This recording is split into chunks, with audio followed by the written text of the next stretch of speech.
சொல்லுங்கள் சார். இன்னைக்கு இந்த மதுர சமஸ்கிருத நிகழ்ச்சியில் பல இனிமையான சுவையான விஷயங்களை ரசிக்கலாம். சம்ஸ்கிருதத்தில் ராமாயணம், மகாபாரதம், பாகவதம் போன்ற புத்தகங்கள்லாம் எவ்வளவோ நல்ல விஷயங்களை கதைகளின் மூலமாக சொல்லுகின்றன. ராமாயணத்தில் 24,000 ஸ்லோகங்கள், மகாபாரதத்தில் 1,00,000 ஸ்லோகங்கள். ஆனாலும் அந்த நூல்களின் முத்தாய்ப்பான நிகழ்ச்சிகளை உள்ளடக்கி ஒரே ஸ்லோகத்தில் அந்தந்த நூல்களை பற்றி கவிகள் எழுதியிருக்கிறார்கள். இப்படியாக ஏகஸ்லோகி ராமாயணம், ஏகஸ்லோகி பாரதம், ஏகஸ்லோகி பாகவதம் என்று உண்டு. இன்றைக்கு நாம் ஏகஸ்லோகி ராமாயணத்தை படிப்போமா? சுலபமாக புரியக்கூடிய ஸ்லோகம்தான். ஆதௌ ராம தபோவனாதிகமனம் ஹத்வா மிருகம் காஞ்சனம் வைதேகீகரணம் ஜட்டாயுமரணம் சுக்ரீவ சம்பாஷணம் வாலீ நிர்தலனம் சமுத்திரதரணம் லங்காபுரி தாகனம் பச்சாத் ராவண கும்பகர்ண ஹனனம் ஏதத்தி ராமாயணம். என்ன அர்த்தம்? முதல்ல ராமர் தப்போவனம் செல்லுதல், ராம தப்போவனாதிகமனம். அப்புறம் பொன்மானை வதம் செய்தல், ஹத்வா மிருகம் காஞ்சனம். அப்புறம் சீதையை அபகரிப்பு, வைதேகி ஹரணம், ஜட்டாயுவின் மறைவு, ஜட்டாயு மரணம், சுக்ரீவனோடு பேச்சு, சுக்ரீவ சம்பாஷணம், வாலி நிர்தலனம், வாலிவதம், சமுத்திர தரணம், கடல் தாண்டி செல்லுதல், லங்காபுரி தாகனம், லங்கையை எரிக்கிறது, பச்சாத் பிறகு ராவண கும்பகர்ண ஹனனம், ராவணனை கும்பகர்ணனை அழிக்கிறது. ஏதத் ஹி ராமாயணம், இதுதான் ராமாயணம். ஒரே ஸ்லோகத்தில் சொல்றது. அப்பாடா, 24,000 ஸ்லோகத்தில் சொன்ன கதையை இவ்வளவு ரத்ன சுருக்கமா சொல்லிட்டாங்க.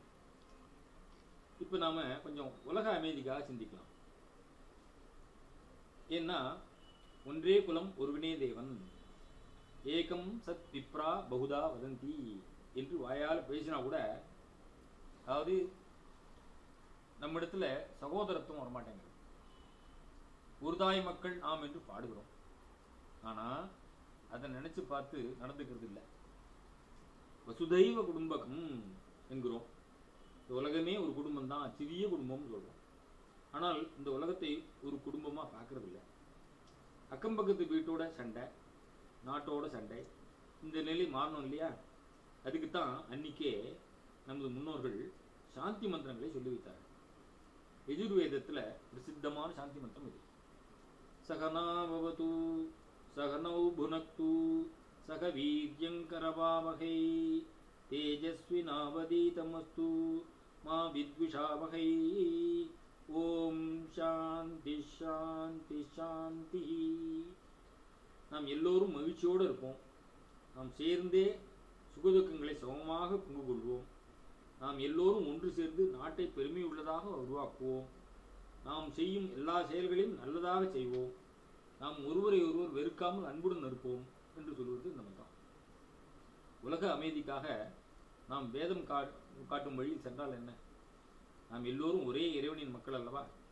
நமது ஆச்சார விசாரங்கள், உடை, உணவு, பழக்க வழக்கங்கள், மொழிகள் முதலானவை வேறு வேறாக இருந்தாலும் நாம் எல்லோரும் ஒரே மனித இனம்தானே. அனைவரும் சகோதரர்கள் அல்லவா? இதுவே இப்ப சொன்ன சாந்தி மந்திரத்தோட உபதேசம். இன்றைய மதுர சமஸ்கிருத நிகழ்ச்சியில் ஒரு மதுரமான சுபாஷிதத்தோடு நிறைவு செய்யலாம். தாயிற் சேர்ந்த கோயிலும் இல்லை, அன்னையும் பிதாவும் முன்னேறி தெய்வம், தந்தையை விடவும் தாய் என்பவள் 1000 மடங்கு உயர்ந்தவள் என்று ஸ்லோகம் உண்டு. சகசிரம் து பித்ருன் மாதா கௌரவேன அதிரிச்சியதே. ஆகையால் தான் சன்னியாசியாக போன போதிலும் ஆதிசங்கரர் அந்திம காலத்தில் அன்னைக்கு ஈமக்கிரியைகள் செய்ய முன்வந்தார். மாதృபஞ்சகம் என்ற உள்ளத்தை இழக்கக்கூடிய 5 ஸ்லோகங்களை எழுதினார். முதியோர் இல்லங்களில் தாய்மார்களை தள்ளிவிடாமல் கூடவே இருந்து பாதுகாத்து பணிவிடை செய்தலே ஒரு மகன் தனது தாய்க்கு ஆற்றும் நன்றி இல்லையா? அதனால்தான் இந்த ஸ்லோகம். மதுரா சர்க்கரா திராட்சா, மதுரா சர்க்கரா திராட்சா மதுரா, மதுரம் மது, மதுரம் மாத்ருதுல்யம் தூ திரைலோக்கியேபி நகிஞ்சன. அன்னைக்கு ஈடு 3 உலகிலும் கிடையாது. சர்க்கரை இனிமையாக இருக்கும், திராட்சை இனிமையாக இருக்கும், மது இனிமையாக இருக்கும். ஆனால் அம்மாவுக்கு ஈடான ஒரு இனிமை மதுரம் 3 உலகத்திலும் கிடையாது.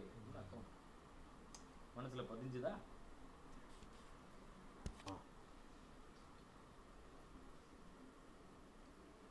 இப்போ இந்த மதுர சம்ஸ்கிருத நிகழ்ச்சியில் ஒரு ஏகஸ்லோகி ராமாயணம் பற்றி பார்த்தோம். ஏகஸ்லோகி ராமாயணத்தை பற்றி பார்த்தோம். இப்போ நமது கவிகள் மகாபாரத கதையை ஒரே ஸ்லோகத்தில் சொல்றதை பார்க்கலாம். இதுவும் சுலபமா புரியக்கூடியதுதான். ஆதோ பாண்டவதார்த்தராஷ்டிர ஜனனம் லாட்சாகிருகம் தாகனம் தியூதே ஸ்ரீகரணம் வனே விசரணம் மாத்ஸ்யாலயே வர்த்தனம் லீலா கோகிரகணம் ரணே விகரணம் சந்திக்ரியா ஜிரும்பணம் பச்சாத் பீஷ்ம சுயோதனாதி நிதனம் ஏதத் மகாபாரதம். முதல்ல பாண்டவர்கள் திருதராஷ்டிரரின் பிறப்பு. ஆதோ பாண்டவதார்த்தராஷ்டிர ஜனனம். அதுக்கடுத்தது அரக்கு மாளிகையை எரித்தல், லாட்சாகிருகம் தாகனம். அடுத்தது சூதாட்டத்தில் சொத்துக்களை அபகரித்தல், தியூதே ஸ்ரீகரணம். அப்புறம் வனே விசரணம், காட்டில் அலையிறது. மாத்ஸ்யாலயே வர்த்தனம், மத்ஸ்யாலத்தில் இருக்கிறது. லீலா கோகிரகணம், அதே மாதிரி பூமியெல்லாம் அதாவது பசுக்களை எல்லாம் பிடித்தல். ரணே விகரணம், போராடுறது. ரணம்ங்கிறது இது போர். சந்திக்ரியா ஜிரும்பணம், சந்திக்ரியங்கிறது தூது போறது, கிருஷ்ணன் தூது போன கதை. பச்சாத் பீஷ்ம சுயோதனாதி நிதனம், அதுக்கு பிறகு என்னாச்சு? பீஷ்மர் துரியோதனர் இவர்கள்லாம் செத்து போறது, மறைவு. ஏதன் மகாபாரதம், இதுவே மகாபாரதம். 1,00,000 ஸ்லோகத்தில் சொன்ன மகாபாரதத்தை ஒரே ஸ்லோகத்தில் சுருக்கி விட்டா. ஆகையினால ஒரு விஷயத்தை சொல்லணும்னா நீட்டியும் சொல்லலாம், குறுக்கி சாரமாகவும் பேசலாம். நமது பேச்சினால் நாம் எல்லோரையும் கவரவும் செய்யலாம், கவிரவும் செய்யலாம். அன்பாக பேச வேண்டும், அழகாக பேச வேண்டும், அர்த்தமுள்ளதாக பேச வேண்டும். நன்கு ஆராயாமல் அவசர கோபத்தில் வார்த்தைகளை அள்ளி தெளிக்கக்கூடாது. ஏனென்றால் அது பல விபரீதங்களை ஏற்படுத்தும். அதனால தான் திருவள்ளுவர் கூட தீயினார் சுட்டபுண் உள்ளாரும் ஆடாதே நாவினால் சுட்டவடு என்று சொன்னார். அடக்கமும் விவேகமும் கலந்த அன்பான சொற்கள் சக்தி வாய்ந்தது. அதனால தான் சம்ஸ்கிருதத்தில் ஒரு சுபாஷிதம், பிரிய வாக்கிய பிரதானேன சர்வே துஷ்யந்தி ஜந்தவஹ தஸ்மாத் ததேவ வக்தவ்யம் வச்சனே காதரித்ரதா. பிரியமான பேச்சினால் எல்லா மனிதர்களும் சந்தோஷம் அடைகிறார். பிறரை சந்தோஷப்படுத்துவதில் தான் சந்தோஷமே உள்ளது. பிரிய வாக்கிய பிரதானேன, பிரிய வாக்கியத்தை கொடுக்கறதுனால சர்வே துஷ்யந்தி ஜந்தவா, எல்லா ஜந்துக்களும் சந்தோஷம் அடையுதுன்னு சொன்னேன். தஸ்மாத், ஆகவே, ததேவ வக்தவ்யம் வச்சனே காதரித்ரதா. அதனால நமது அதைத்தான் சொல்லணும். எதை சொல்லணும்? நமது வார்த்தைகள் முத்து மாணிக்கம் போல் உயர்வானதாகவும், நமது பேச்சே மந்திரமாகவும் எல்லோருக்கும் நன்மை தருவதாகவும் அமையணும். வார்த்தைகளை பேசுறதுல என்ன தாரித்யம், என்ன தரித்திரமா பேசணும்? விட இந்த வார்த்தைகளை வைத்துக் கொண்டுதானே கவிகள் பெருமை அடைகிறார்கள். இது சம்பந்தமா ஒரு கதை கேட்போமா? ஒரு ராஜா இருந்தான். ஹேமராஜன் அவன் பேர். அவன் ரொம்ப பொல்லாதவன். புதுசாக சொந்தமாக எழுதி வாசித்தா அந்த கவிக்கு 1,00,000 தரதா அறிவிச்சான். நிறைய கவிஞர்கள் வந்தார்கள், ஸ்லோகங்கள்லாம் படித்தார்கள். ஆனால் பணம் தராமல் அவர்களை அவன் ஏமாற்றி கொண்டே வந்தான். அவர்கள் ஸ்லோகம் புதுசு இல்லை, ரொம்ப பழசுமா. எப்படின்னா, அவன் அருகில் 2 வித்வான்கள் இருப்பார்கள். அவர்கள் ஒருவர் ஏகச்சந்த கிராகி, அதாவது ஒரு முறை எதை கேட்டாலும் அதை திருப்பி சொல்லுவோம். மற்றொருவர் பீச்சந்த கிராகி, 2 முறை எதை கேட்டாலும் திருப்பி சொல்லும் ஆற்றல் அவருக்கு உண்டு. இவர்களை வைத்துக்கொண்டு கவியை ஸ்லோகம் படிக்க சொல்லுவான். ஒரு தடவை கேட்டதும் ஒரு வித்வான் அதை திரும்ப சொல்லிவிடுவார். உடனே ராஜா, இது புதுசா இருந்தால் இவருக்கு எப்படி தெரியும் என்று ஏமாத்துவான். கவி பிரமித்து நிற்கும்போது மற்றொரு வித்வானையும் சொல்லுவான் ராஜா. அவரும் சொல்லிவிடுவார். ஏனென்றால் முதலில் கவி சொல்ல, பிறகு முதல் வித்வான் அதை திரும்ப சொல்ல, 2 முறை கேட்டு விட்டதுனால 3வது பேரும் சொல்லிவிட்டார். இது பழைய ஸ்லோகமே, உனக்கு சொந்தமாக, உன்னுடைய சொந்தம் இல்லை என்று சொல்லுவான். இத்தகைய ஏமாற்று வேலையை கண்ட கவிஞர்கள் வரகவி ஒருவரிடம் சென்று இந்த அவன் நிலையை சொன்னார்கள். உடனே அந்த வரகவி ஒரு ஸ்லோகத்தை எழுதி ஒரு கவியிடம் கொடுத்து அரசரிடம் படிக்க சொல்ல, அரசன் அசந்து போய் அந்த கவிக்கு 1,00,000 பரிசாக அளித்து விட்டான். அந்த செய்யுள் என்ன தெரியுமா? ஸ்வஸ்தி ஸ்ரீ ஹேயராஜன் துவம் அகில புவனே தார்மிகா சத்யபக்தா பித்ராதே சங்கிருஹீதா நவ நவ நிமிதா ரத்னகோட்யோ மதீயः தாம் ஸ்துவம் தேஹீதி ராஜன் சகல புதஜனைः ஞாயதே சத்யமேதத் நோ வா ஜானந்தி யத்தன் மம கிருதி கிருதிமபி நோ தோ தேஹி லட்சம் ததோ மே. ராஜாவே, என்ன அர்த்தம் அப்படின்னா, ராஜாவே நீங்க ரொம்ப தர்மவான், உண்மையே பேசுறவர். உங்கள் அப்பா எனக்கு 99 கோடி ரத்னங்களை பறித்து கொண்டு விட்டார். அதனை திருப்பி தாருங்கள். இங்குள்ள வித்வான்களுக்கு இது தெரியும். இது தெரியவில்லை என்றால் அவர்களுக்கு எனது கவிதையும் தெரிந்திருக்க வாய்ப்பில்லை. ஆகவே 1,00,000 தாருங்கள் என்று கேட்டான். வித்வான்கள் தங்களுக்கு இந்த ஸ்லோகம் தெரியும் என்பார்களோ என்னவோ, என்ன தெரியும் என்பார்களா என்ன?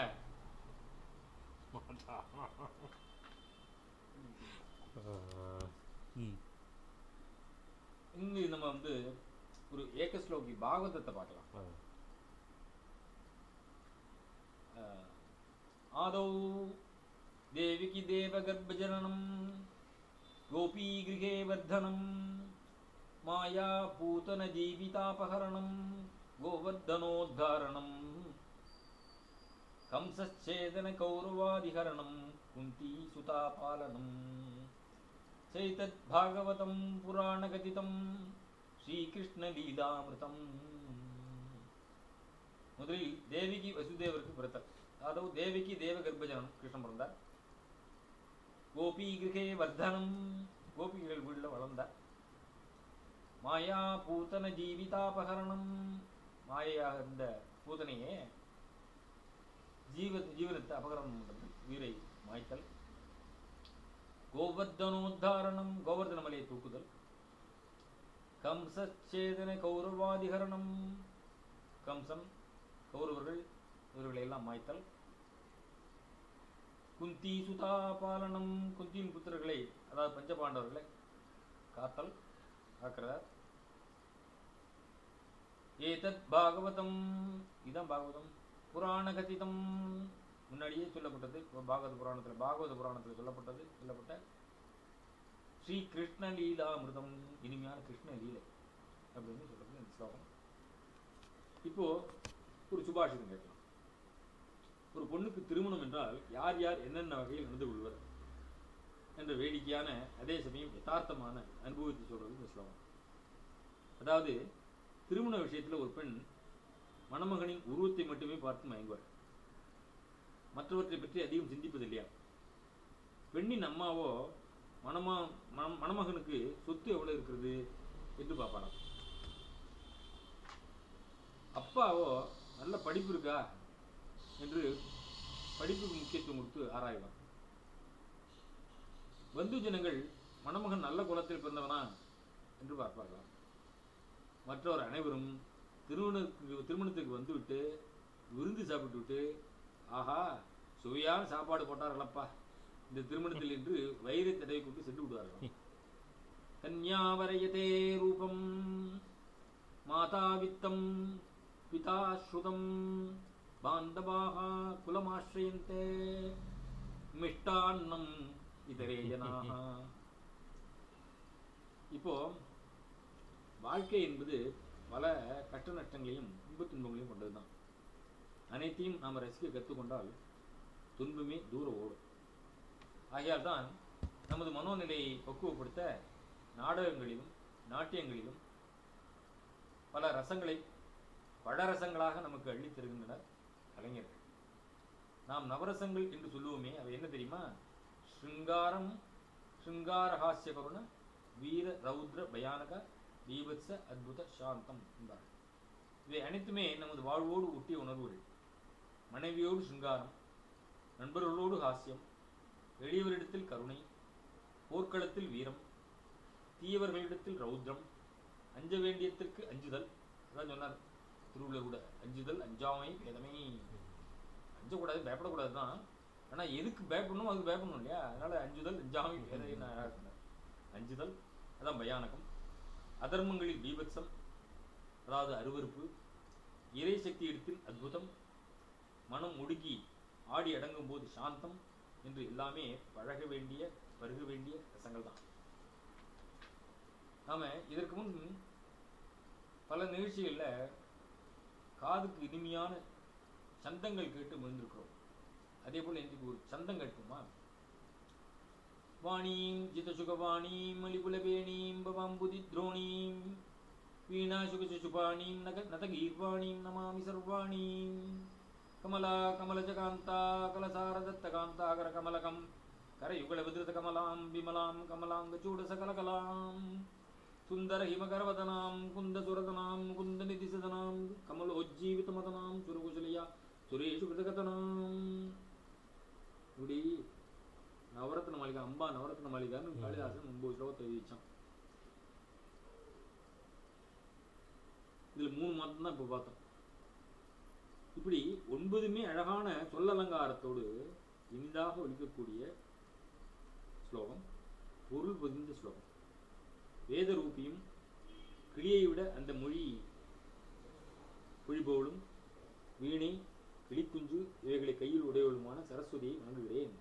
லக்ஷ்மி சரஸ்வதி இவர்கள் கையில் உள்ள தாமரை புஷ்பம் போன்ற கைகளை உடையவளுமான விரைசூடிய பரமசிவனின் பற்றியும் சகல வித்தைகளுக்கும் உருவமாக திகழ்பவளும் அழகிய மதிமுகத்தினால் முல்லை முட்டுகள் போன்ற பொருட்களை உடையவளும் நவநிதிகளில் முகுந்தம் என்ற நிதிக்கு இருப்பிடமானவளும் மன்மதனை தனது கருணையினால் உயிர்ப்பித்தவளும் ஆன தேவர்களை காத்து அசுரர்களை அழித்தவளுமான அந்த பராசக்தியை வணங்குகிறேன் என்று பொருள்.